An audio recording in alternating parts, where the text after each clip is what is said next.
Un shir qui a écrit un livre qui a pour titre Comment comprendre le tawhid a raconté une histoire touchante. Il a dit que dans sa jeunesse, il était un jour en mer, lorsque celle-ci s'est agitée violemment. Le bateau descendait parfois si bas qu'on aurait cru qu'il allait toucher le fond de l'océan, et montait et descendait, comme s'il allait s'envoler au-dessus de la mer. Il dit « Nous étions au bord de la noyade à ce moment-là. Nous étions environ 80 passagers à bord. Ils ont commencé à se concerter pour invoquer un saint nommé Ibn Isa.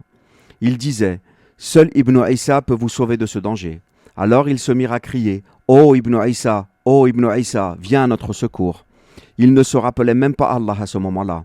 Ce qui occupait leur pensée, c'était l'adoration de ce saint. Ils comptaient davantage à leurs yeux qu'Allah lui-même.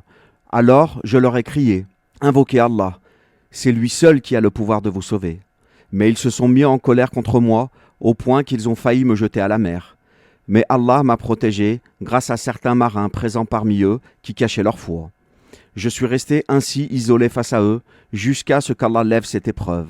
Et une fois le danger passé, ils me dirent « Tu as vu comment Ibn Isa nous a sauvés ? Garde-toi de penser du mal des saints et des pieux. » Ce qu'il faut retenir, c'est que les polythéistes de notre époque sont devenus plus gravement touchés par le polythéisme que ceux des premiers temps. En effet, ils associent à Allah même dans les moments de détresse.